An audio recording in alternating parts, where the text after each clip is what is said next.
Good evening, ladies and gentlemen. This is the 8 o'clock spot presented to you on the GRYD Network. I'm your host, Mike Guido, filling in for Bryson Carver today.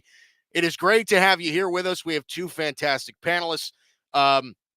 We have, of course, the GRYD contributor, one of the best GRYD contributors that we have. Of course, one of our newer GRYD contributors that we have, Art Hurst. Art, how are we feeling, my friend? We are, it's the day after Election Day, so I know that there are some rough emotions in the air, but how you doing, my man? You staying positive today? Hey man, you got no choice but to stay positive. The world's going to shit. So hey, hey, you just gotta enjoy everything as well as you possibly can. So yeah, we great. It sure is. It absolutely is. So it's good to have Art on here. Eric Van Lenten, the co-host of the Outside the Cage podcast, the premier MMA podcast, I think, on the internet. I think people should really go check that out. But Eric, how you feeling, my friend? It's been a long time no see for you and me, by the way. I haven't seen you in a while. It has, but, man. How you feeling, man? I'm feeling great, man. Coming off of a World Series victory for my Los Angeles Dodgers, still riding high off of that. Glad all of the election madness is just behind us, so we don't have to see all that craziness anymore. And I'm ready to talk some sports on the 8 o'clock spot. Listen, let's use the escape, boys. I think that's really going to be the goal here, is to try to just use the escape. So for people that are new to this whole thing, here are the rules for this show. Okay, so we're going to have rounds here. So we have a first round, a second round, a third round, and a fourth round. And luckily for both Arthur and Eric on the panel today, they will both be finalists today. So this is just going to be a full-blown bloodbath grudge match, kind of like we had last night, I think. So here we go with this. So the best take, obviously, you're going to get 5 points. Second best take, you're going to get 3. Third best, you get 1. We don't have a third today, so it's going to be just a bunch of 5s and a bunch of 3s given out today on the 8 o'clock spot. Let's take a look at this leaderboard that we have. Now, this might be outdated. This might be from last week, but oh boy, who is that at the top of the list? Oh, it couldn't be yours truly, could it? Oh, I think it might just be. So as we take a look at the leaderboard here, we go over the rules. Let's jump into our first topic. So the NFL trade deadline has come and gone. So what are we making of the trades that we've seen so far? DeAndre Hopkins ending up going to the Kansas City Chiefs. We saw bigger trades like Marshawn Lattimore going to the Washington Commanders from the Saints. Among those, we have some lesser thought of trades. I don't even want to bring up how my Dallas Cowboys traded a 4th-round pick for Jonathan Mingo, who apparently the Carolina Panthers, who need wide receivers, don't even want. But listen, we'll see where that goes anyway. So I'm going to start with you, Art Hurst. The NFL trade deadline, like I said, has come and gone. But what was the move that stood out to you? Who do you think made the most impactful trade? Give me your thoughts on this. What do you think? Listen, man, for my entire life, damn near, the Washington Commanders, formerly the Washington Redskins, were a joke. Yes, they had RG3. Yes, they had Alex Smith. They had years where it was like, oh, they look good, right? Other than that, they've been a joke for the most of that time. But the fact that you have players who, are possibly who are on the trade block and going to their agent saying, I want to go to Washington, that means something. And without a doubt, for me, right, you have Zadarius Smith. He left. You got DeAndre Hopkins, as you said, with the Chiefs. But Marshawn Lattimore, lockdown Lattimore with the Washington Commanders. Marshawn Lattimore, for NFL Defensive Rookie of the Year, 4-time Pro Bowler, right? 88 pass deflections and 15 interceptions. That's going to be huge because you're adding that to a Commanders defense that is giving up average 184 passing yards. They've given up 14 touchdowns on the year, right? They have a top 5 passing defense, right? So 88 pass deflections and 15 interceptions for a guy that can play both sides of the field. Right? He's not just a left side. This guy can play either side of the field. So when you gotta go against I think they gotta play the Steelers next, and then they also play the Eagles and the Cowboys. Listen, The Steelers, I understand you just got Mike Williams. I understand the Pickens and what Wilson is rolling in Pittsburgh. But now that you got a top 5 defense along with this guy who I think many look over, right? Because Gardner and a lot of those guys are really ascending in the Saints. I mean, it's the Saints over the last few years. But Marshawn Lattimore going to the Washington Commanders, they are now even scarier, even though they were already scary. Yeah, it certainly looks like, and especially in that very winnable division, it certainly seems like right now are the Washington Commanders. I mean, look, you have a Cowboy team that has certainly fallen off a cliff from where they were last year. The Giants, of course, I think everybody expected kind of to be towards the bottom of the league as far as their record was concerned. I know Eric Van Lenten, our resident Giant fan, doesn't like hearing that, but and then the Eagles, I mean, it certainly seems like the Eagles are still competitive, but there just seems to be a little bit of something different.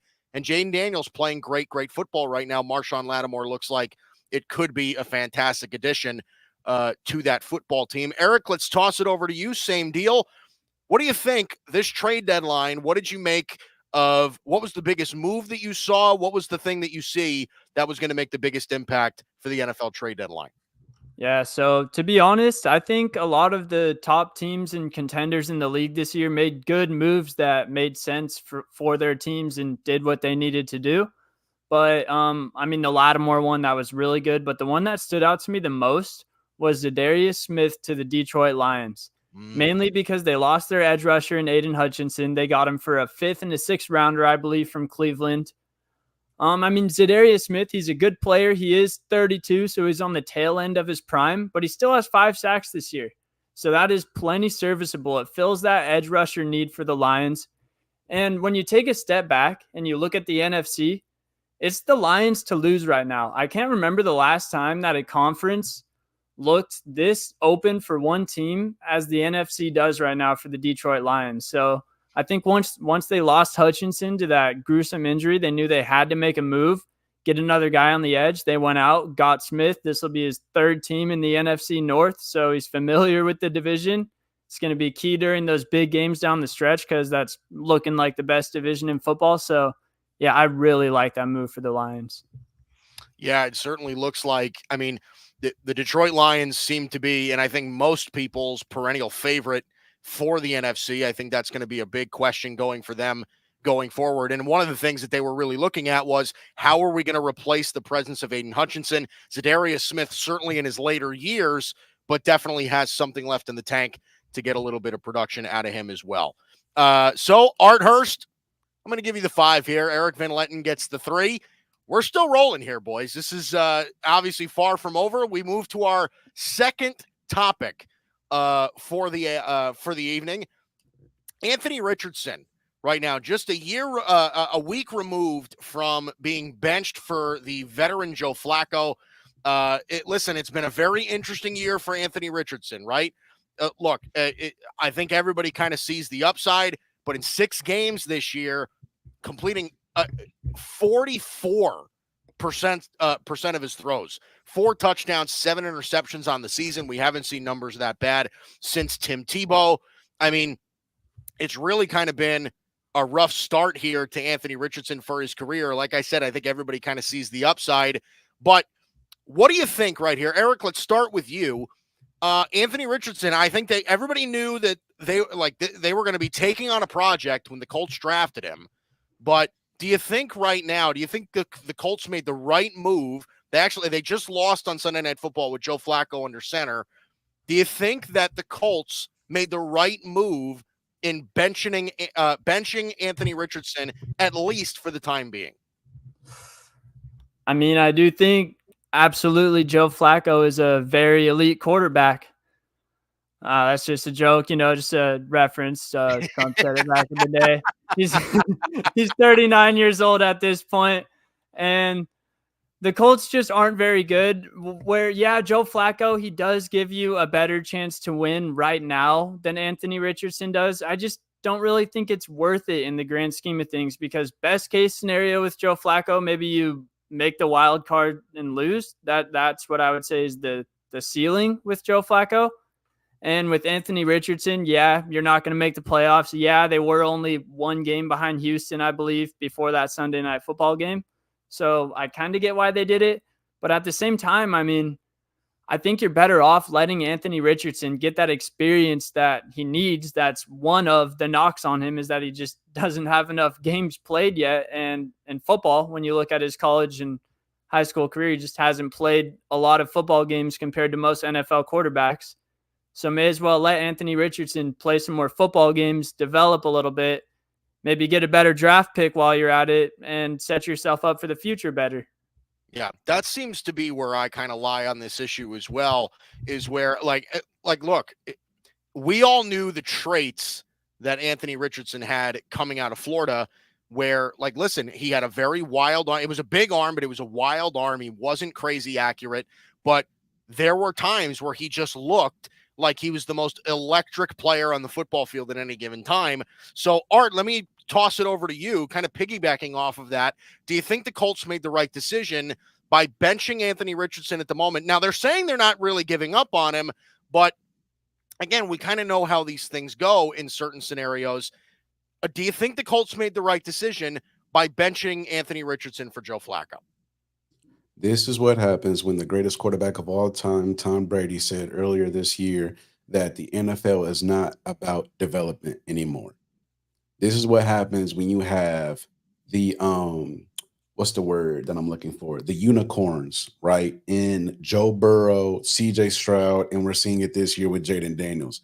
What they are doing at the quarterback position as rookies, right? That does not happen. There was a time where dudes, when they got drafted, they came in and they had to learn. Jordan Love had to learn. Aaron Rodgers had to learn. Patrick Mahomes had to learn, right? You had to get developed. It was no thing of, hey, look, we're going to throw you immediately into the fire and you got to get it going. Nah, man, you got some growing pains that you got to go through. And when you have, again, those three guys over the last few years who have these exceptional seasons that no other rookie quarterback has, we have things where these unexpected expectations where you kind of come in and immediately be an impact. No, this is what happens when you have impatience. This is when happens when you have unicorns that come in and do things. This is what happens when you have people at the top that just seem that they don't know what the hell that they're doing, right? I get it. Right? Yeah, you got to bench him, especially after he said what he said. You cannot say that as a guy, as the leader of the franchise, as the guy that's going to be the future of the franchise. You just can't lie. When he heard that, I haven't played football a day in my life. When I heard him say that, I was like, damn, you cannot say that. You as the quarterback can't double tap. I don't know if you saw in the video, Jonathan Taylor did a double take when he saw that. Like, oh shit, he coming out? So it's like when you hear the whole entire football world get on him, yeah, he got to be benched because that's a learning thing, right? There's just some things you can't say. There's some things you cannot do. It doesn't matter how true it is. You just got to learn. So yes, the Indianapolis Colts benching him is the best thing, maybe not for the team presently, but for him and the team long-term, definitely what needs to happen. Yeah, I think it's really interesting that you bring up the fact that, I mean, there certainly seems to be an issue all around the NFL of teams not being able to properly develop quarterbacks. I mean, and you're talking about guys that, I mean, like Trevor Lawrence, I think is a prime example. I mean, they've really kind of thrown him into the fire, but I think most people would agree, like Jacksonville from a coaching standpoint has kind of failed him. And I think a lot, like you could make the same case about the Bears in a lot of ways with Justin Fields and Caleb Williams. Obviously now, I mean, listen, people have their own opinions on that, but there certainly seems to be something going on with the development of quarterbacks and needing sort of immediate return on your investment when it comes to a draft pick. Art, I'm going to give you a great take again, man. I think you're knocking it out of the park right now. That puts you at 10. Eric, you're at 6. Right now, it is still anybody's ball game. As we move into the latter half of this game show, let's move on to our third topic. So we have another firing in the NFL. Dennis Allen has been relieved of his duties as the head coach of the New Orleans Saints. And listen, this is something that I think there are definitely plenty of people that anticipated a move like this coming, at least for the past couple of years. His career with the Saints, in his 3 years with the Saints, he went 18-25. Listen, I think that this is an interesting sort of deal here because I think it opens up the question of who else could be on the hot seat, right? Who else could we see lose their job as a head coach? We already saw Robert Saleh early in the year. Now we're seeing Dennis Allen. Art, let's start with you. After Dennis Allen's firing from the New Orleans Saints, who's another coach that comes to mind whose job might be in jeopardy before the season ends? Dude, I want to say Mike McCarthy so bad, but he's been on the hot seat for so long, his ass is damn near glued to it. So Mike McCarthy is out of the question, and Jerry Jones, I can already tell he's not going to get rid of him. But it's funny you bring up Trevor Lawrence and the Jacksonville Jaguars, because I think it's going to be Doug Peterson, as it rightfully should be. I think that the win in New England was really helpful, right? Imagine if you lose that game and you get fired on the plane ride back. Like, that does not look good for you. Yeah. Adding the fact they've gone 2-2 in their last 4 games, Lawrence has finally been able to show signs of some type of development and promise. But going into last December, we were like, oh, snap, the Jaguars look very good, 8-3. And then all of a sudden, 3-11, and they just wet the bed ever since. They play Philly, Minnesota, and Detroit over the next 3 weeks. So you hope that the promise that you've shown the last 4 weeks can continue. And if it doesn't, I think there's a very big chance that he might be gone during that bye week. But he's 20-23 during his tenure in Jacksonville. And for a guy that everybody respects as a play caller and an offensive head coach, 21st in total offense, 17th in passing offense, 22nd in rushing offense, 18th in scoring offense, 17th in the red zone, 30th in third down. So, yeah, Doug Peterson for me. Yeah, well, hey, listen, the numbers kind of say it all, doesn't it? I mean, look, Doug Peterson obviously won the Super Bowl in Philadelphia. Nick Foles, with his magical run, loses his job in Philadelphia for Nick Sirianni, and then here he comes back for Jacksonville with what most people have said to be a generational type talent in Trevor Lawrence, but they just haven't seemed to take that next step. They've committed to Lawrence. They've given they've given him the money and everything like that. They genuinely believe in him, but something is going on in that building. Maybe it is Doug Peterson of what is going on with stunting his development. Eric, let's go to you. Same deal. Dennis Allen gets fired to the New Orleans Saints. Who do you think could be next on the coaching hot seat? So to be honest with you, besides Dougie P, I don't really see any other coaches that are in possibility of getting fired before the year's over. I do think that Eberflus and McCarthy both deserve to get fired, and they should get fired, but the Bears and the Cowboys just aren't going to fire their coach during the season. They'll wait till the season's over because they're too classy of an organization, or yada, yada, whatever it is. So I honestly, I don't see another coach besides maybe Doug getting fired during the season, but I would be watching out for, I think Eberflus is guaranteed to get fired once the season's over. And then McCarthy, I think one thing that was stringing him along was the fact that they were still a very, very, very good regular season team. But this year, that aspect is gone.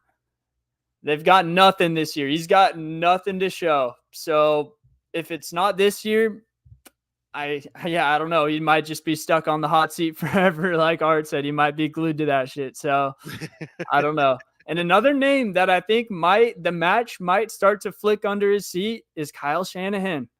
It's a crazy one.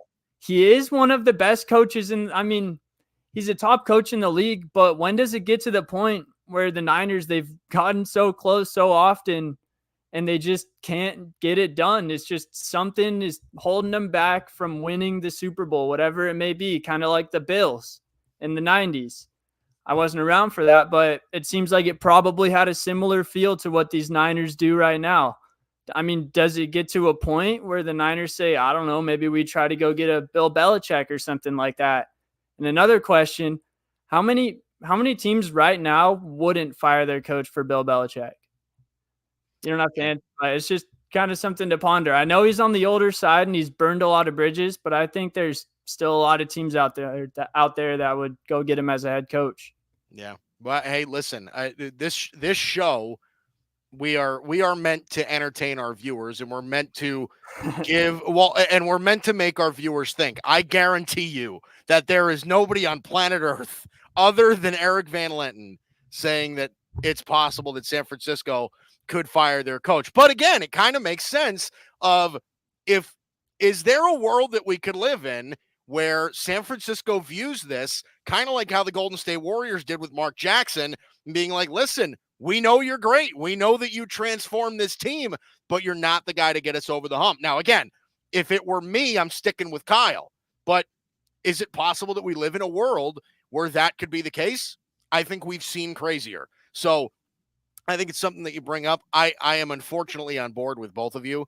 I just kind of think that Mike McCarthy's going to stick around a little bit. It drives me nuts, man, as a Cowboy fan. I just can't do it. But Art Hurst, man, I just think you're killing it tonight. Listen, I feel bad for Eric because I think Eric's putting on a great show. Art's been cooking, man. I think Art's cooking, man. I just think he's rolling with it. So Art Hurst right now with 15 points. Eric, you're at 9. Again, listen, the deficit seems to be growing between these two, but make no mistake, this is still anybody's ball game. We go now to our fourth and final topic before we head into the final round, where winner take all the marbles. Let's talk about the NBA for a minute. We're about 2 weeks into the NBA season. We have 2 teams remaining undefeated. One of them you see on your screen right there with the Oklahoma City Thunder, the other residing in the Eastern Conference with the Cleveland Cavaliers. Now, again, there are only 2 teams right now in the Eastern Conference with an over 500 record. This is a very interesting phenomenon because, again, one of the things that has been notorious in the NBA seems to be the overwhelming strength of the Western Conference over the East. So let's start with you, Eric, here, because, again, it's still very, very early. We're only 7-8 games into the NBA season. There's still a lot of basketball left to play. There's still a lot of things to be determined. But let's have a little fun with this. Who's the team that sticks out? Who are you most impressed by right now? Honestly, the Phoenix Suns. I know they have a great roster it's very star-studded, but it's a shallow roster at the same time. I was excited when I saw that they hired Mike Budenholzer because I think he got done dirty in Milwaukee, and this is a great opportunity for him to go compete for some more championships. So I wouldn't say I'm necessarily surprised with how good the Suns have been doing, but it is impressive at the same time because I feel like everyone always says, yeah, the Suns are good, but no one really views them as a title contender, or at least before the year over the last couple. And rightfully so, because they're not really that deep. Or, they just, I don't know, they didn't have that playoff grit to them. But yeah, the Suns have been very impressive for me. And honestly, it's hard to dive deep into basketball this early. So yeah, I'm going to say the Phoenix Suns. Yeah, well, listen, the Phoenix has certainly had expectations, especially since they traded for Kevin Durant. They brought in Bradley Beal last season, so they certainly have some offensive talent on that roster. Only one loss on the year so far, losing to the Lakers in Los Angeles, but then beating them only a few days later. So certainly something to be considered right there. Art, what do you think? Who's impressing you right now in the NBA? Did we lose Art?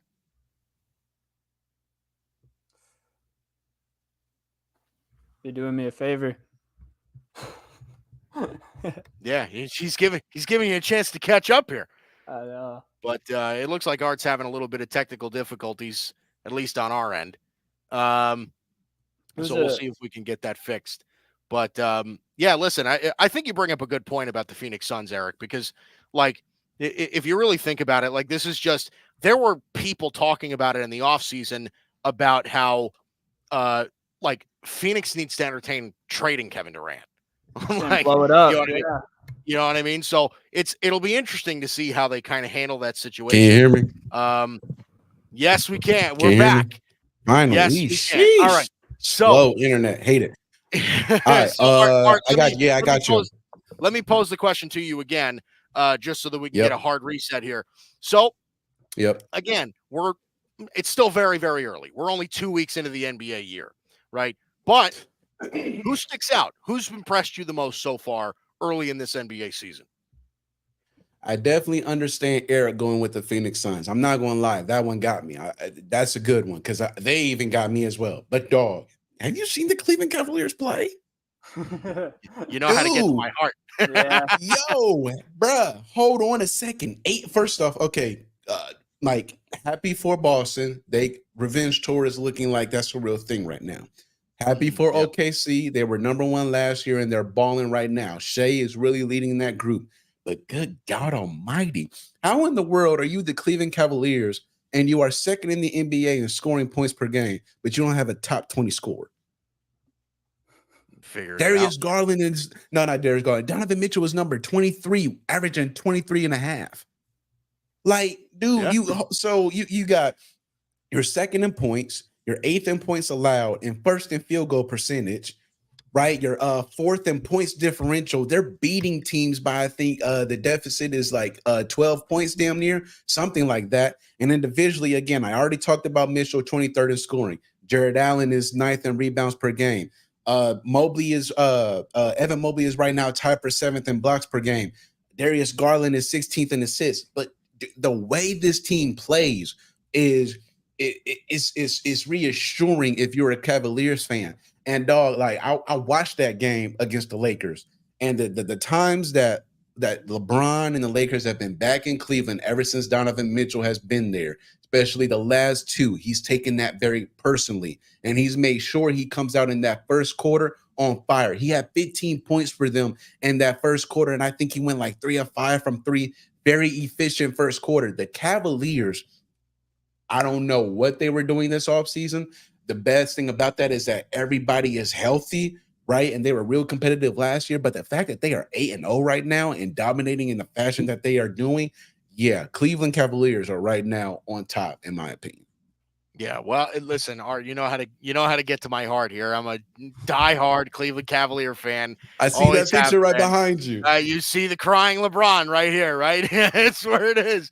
But listen, man, look, as a Cavs fan, I'm loving every second of it. Just because it's really interesting that you bring up the point of just like they don't have a top 20 scorer, but they're among the top 2 teams in the NBA in scoring.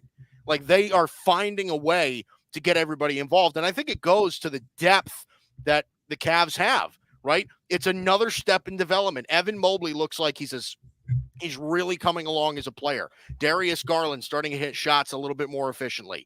Like you're just starting to see a little bit of the moving pieces here. I mean, they beat the Bucks on 2 straight nights. I mean, this might be a real team here, might be a real contender for the East. So Eric Van Lenten, I'm going to give you the points on that one. I'm sorry, Art. I mean, listen, in my experience, let me tell you a story. When my first show, I had really shoddy internet. I had the worst internet ever, and I got points docked for it. So I'm upset about it. And because of my trauma, I'm parlaying my trauma onto you. So I'm sorry about it, but it's just got to happen. So, Eric, I'm going to give you the great take there, 14 points. Art, you're still ahead, though. You still got 18 here heading into the final round. But like I said, baby, it's neck and neck. It's an absolute bloodbath, just like the election last night. And speaking of which, as we head into our final round, we did have an election last night where we saw Donald J. Trump become the 47th president of the United States.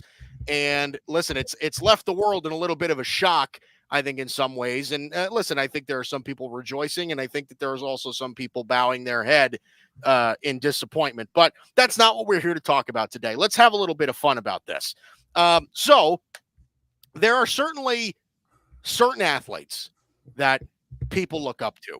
And in a lot of cases, they look up to in a very, very significant way. So let's just play a little game here, fellas. So, Art Hurst, let's start with you. If you had to pick any athlete out there right now in any sport to run for president of the United States, who's got your vote, buddy? Stephen Curry, not even close. Oh, okay. Steph Curry, not even close. I would go LeBron James, but because LeBron really has that. I mean, you go back to the 2020 bubble real quick. And, the NBA teams had that meeting about, are we going to stay? Are we going to leave? And then everybody's looking at Bron, right? Everybody's looking at, okay, like, what are we doing? And everybody looking at him like, so I would say LeBron, but it's just something about Steph Curry. I mean, shoot, go back to the Olympics, right? He didn't do anything the entire Olympic time he was there. But the last 2 games, he went off. So off and played so great to the fact that he had people literally saying, hang on a second, how does LeBron James win MVP of the Olympics? Even though LeBron played well the entire time, the last 2 games, it was the babyface assassin. The last game made 4 ridiculous threes in a row in clutch crunch time and put it to night. So it's just something about Steph Curry where he's likable. It's something about Steph Curry where everybody can relate to, right? Not everybody's a 6'8", 6'9", physical specimen and can just do whatever he wants on the basketball court. Nah, a lot of these cats around here are, a small guard, maybe 6 foot, if that, but he can shoot the lights out, right? He can dribble, put guys on a highlight. That's what a lot of things that everybody likes to do in the basketball world, especially within the last I really want to say 10 years ever since he did it. You look at what Trae Young has done. He's taken into his game and the same thing. So yeah, I would go Steph Curry. Again, very likable. Everybody can relate to him. The babyface assassin just has a really good character and a really good leadership about him as well. And not only that, I think that also what you saw during the Olympics is that, hey, LeBron, when you're the guy and things of that nature, so I'm gonna defer to you. But when it's time for me, and he did that in the Olympics. Well, hey, listen, that might all be true, but I just can't listen. Steph Curry's foreign policy sucks. Let's just be honest about that. I'm kidding. Steph Curry doesn't have a foreign policy. I don't know. Anyway, but yes, I listen. I think that's a pretty common answer too. I think a lot of people would back Steph Curry in a hypothetical instance like this. Eric Van Lenten, let's toss the question over to you. If you had to pick any athlete, any sport to run for the Oval Office, who's got your vote? So I understand why a lot of people would say LeBron is probably the first answer that comes to most people's head, but I just can't get behind that because it's been proven on camera so many times that the dude is a pathological liar. You would just never be able to know if the words coming out of his mouth are true or not. We've seen him get caught in countless lies, pointless lies. So imagine when the stuff actually matters. I mean, he's not going to feel like he has to tell the truth about it. So I'm not going LeBron for that reason. My pick would be Tom Brady. I'm not sure if that's allowed because he's technically not a current athlete anymore. But I mean, come on now. When you look at Tom Brady, quarterback, leader, led the Patriots to 6 Super Bowls, went to Tampa, won another one. I might have got those numbers wrong, but I think that's right. I mean, dude has insane leadership skills. It seems like he's good at elevating those around him. I feel like he'd be good at letting people do what they're good at and not trying to overextend his reach so much. I don't know. Tom Brady just looks like the president when you look at the guy. So yeah, Tom Brady is going to be my pick. Well, hey, listen, look, I think Tom Brady's allowed. He's only a couple of years separated. But, yeah, I mean, look, I think ask anybody in New England. Ask our own guy, Tim Barnard, if he'd vote for Tom Brady for president. I'm pretty sure that everybody would. The guy would win. The guy could run in a distant third party, and he would win in a political race in the state of Massachusetts or the greater New England area. Okay, so this is where I wield all the power, boys. This is where I wield all the power, where I can decide the winner of tonight's event. So, like I said, both takes, as Bryson always says, right? Both takes, fantastic, but there can only be one winner. And that winner tonight is Arthur Hurst. I have to say, what a performance that he put on tonight. Just an absolute monster showing from the man himself. Arthur Hurst, 28 points to end the night. As we are waiting for the background music for him to celebrate as a champion. Here it is.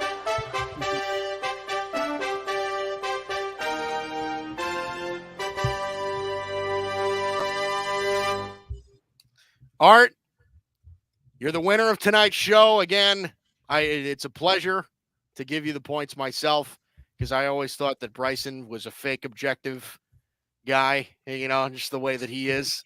I mean, listen, the way that he was giving me shit about the Yankees the other day, I'm going to take my chance here to rib him a couple of times. But Art, where are you, man? You got any words as the champion of the 8 o'clock spot tonight?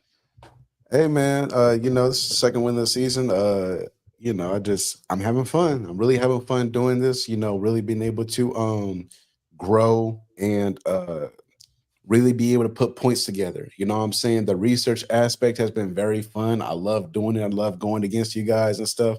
Really being able to really concise my points and get what I really want to say out has really helped me in that aspect. And I thank you guys from the grid and all you guys just being able to really help me develop and I'm just happy to learn. Now, see, I think that with this win and those 28 points that you have earned this evening, I believe that puts you in the overall lead, my friend. Hey, And let me just say this. I don't like that. Oh, trust me. Next episode that we are on, trust me, I already know. Are you coming for my neck? I ain't gonna let it happen. Right after you have to dodge me. I'm telling you right now, bro. But all right, so congratulations to Art Hurst, Eric Van Lenten. Listen, you put on a good performance tonight. I just think, like we said, I think Art just cooked tonight. There was just something about it. It's like the Dodgers in the World Series. They just kind of had everything going for them. Eric, you got any last words for well, at least I kept my streak alive of being last place every single time I've been on the 8 o'clock spot. In my defense, it's not too many times, but I've gone up against some pretty stiff competition. I mean, when he started pulling out the numbers and shit tonight, I was like, oh, I'm in trouble, man. I did not get locked in enough for this. And I definitely missed on picking the Suns over the Cavs. Once I said that, I was just kind of like, shit, man, what am I doing? I'm throwing this one away. I was hoping that Guido would rig it just because y'all are 1-2 on the leaderboard. I was hoping maybe he'd try to just keep some points away from Art. So, yeah, it didn't happen, though. Happy to keep my streak alive and hope I can give some more people some points next time I hop on here. Hey, listen, we're going to start a movement here at the grid. The free Eric Van Lenten, free EVL, hashtag free EVL for the 8 o'clock spot. You'll get there, man. You'll get your first win. It's coming. I'll slip a note to Bryson under his dressing room door to get him to get you your first W. But anyway, that does it for us. This is the 8 o'clock spot on the Grid Network. I want to thank Art Hurst, to thank Eric Van Lenten for coming on tonight as panelists. Both of them were fantastic. And we want to thank you, the audience, for tuning in. Again, every Tuesday night. Tonight's a Wednesday, but we understand that every Tuesday night, 8 o'clock Eastern time, we will be here live on the Grid YouTube channel. Again, great to have you with us. We have plenty of stuff to go over on in the coming weeks. Again, football season in full swing, NBA season in full swing. We're going to have a loaded show coming up in the upcoming weeks. So, as for Mike Guido, that's Art Hurst, that's Eric Van Lenten. We will see you next week.